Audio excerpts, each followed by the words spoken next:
नमस्कार, news special देख रहे हैं आप और मैं हूं आपके साथ ऐश्वर्या दुबे। बुलेटिन की शुरुआत करेंगे बड़ी खबरों के साथ। लोकसभा चुनाव के लिए आज आम आदमी पार्टी और कांग्रेस के बीच गठबंधन का आधिकारिक ऐलान हो गया है। दोनों पार्टियां दिल्ली, हरियाणा, गुजरात, गोवा और चंडीगढ़ में मिलकर के अब चुनाव लड़ेंगी। कांग्रेस नेता मुकुल वासनिक ने साझा प्रेस कॉन्फ्रेंस में बताया कि दिल्ली की 7 सीटों में 4 सीटों पर आम आदमी पार्टी लड़ेगी। ये सीटें हैं नई दिल्ली, पश्चिमी दिल्ली, दक्षिण दिल्ली, पूर्वी दिल्ली, जबकि दिल्ली की 3 सीट चांदनी चौक, उत्तर पूर्वी दिल्ली, उत्तर पश्चिमी दिल्ली से कांग्रेस चुनाव लड़ेगी। हरियाणा में आम आदमी पार्टी कुरुक्षेत्र सीट से चुनाव लड़ेगी।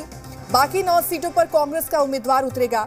गुजरात की 2 सीट भरूच और भावनगर से आम आदमी पार्टी चुनाव लड़ेगी। बाकी की 26 सीटों पर कांग्रेस चुनाव लड़ेगी। गोवा की दोनों ही सीटों पर कांग्रेस चुनाव लड़ेगी। चंडीगढ़ में भी कांग्रेस का ही उम्मीदवार होगा।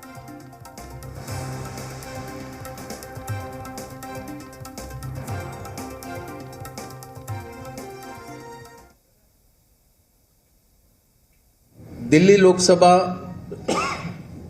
में 7 सीटें हैं। आम आदमी पार्टी 4 पे लड़ेगी।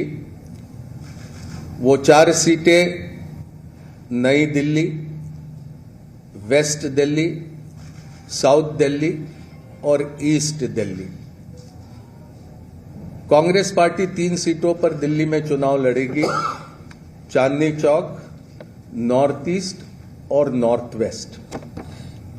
गुजरात में 26 लोकसभा सीटें हैं। 24 पर कांग्रेस लड़ेगी। 2 सीटों पर आम आदमी पार्टी के प्रत्याशी रहेंगे।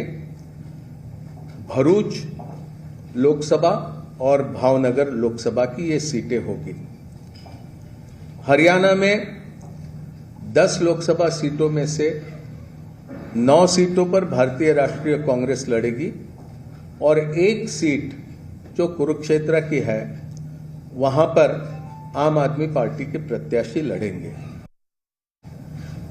चंडीगढ़ को लेकर लंबी चर्चा हुई, लेकिन आखिरी में यह तय किया गया कि चंडीगढ़ में भारतीय राष्ट्रीय कांग्रेस के प्रत्याशी चुनाव लड़ेंगे।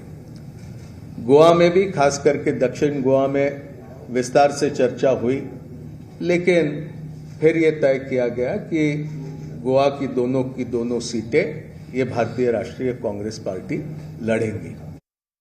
ये सीटों को लेकर ये जानकारी आपके समक्ष रखनी थी। ये संभव है, 2 अलग अलग राजनीतिक दल हम होने की वजह से अलग अलग चुनाव चिन्हों पर हम ये चुनाव लड़ेंगे, लेकिन हमारी जिम्मेदारी रहेगी कि दिल्ली में कांग्रेस पार्टी 3 पर प्रत्याशी रखने के बाद भी 7 पर हम किस तरह से कामयाब हो सकते हैं, उस दिशा में हमारा प्रयास रहेगा और हमारे तमाम कार्यकर्ता और नेता उस दिशा में प्रयास करेंगे। और इसी तरह की स्थिति सभी राज्यों में हम दोनों दलों के बीच में ही नहीं, तो इंडिया गठबंधन में जितने भी राजनीतिक दल हैं वो सभी तालमेल के साथ काम करते हुए अधिक से अधिक प्रत्याशियों को कामयाब करने की दिशा में प्रयास करेंगे। हर जगह की, हर राज्य की अपनी राजनीतिक परिस्थिति है और परिस्थितियों को देखकर चुनाव जीतने के उद्देश्य से ये बनाया गया। एक आखिरी सवाल, इसमें इंडिया गठबंधन की जो नींव रखी गई थी वो बीजेपी और प्रधानमंत्री मोदी की सरकार को हराने के लिए रखी गई, लेकिन वो स्ट्रेटेजी वही फिर सवाल मेरा कि पंजाब में क्यों पीछे रह रही? इंडिया गठबंधन का जन्म देश को जिताने के लिए हुआ है, देश की जनता को जिताने के लिए हुआ है, किसी को हराने के लिए नहीं हुआ है। अब ये बात अलग है कि भारतीय जनता पार्टी अपने कर्मों से जिस तरीके से इस देश को पीछे धकेल रही है, तो ये उनकी नियति कि उनको हारना है। और इसी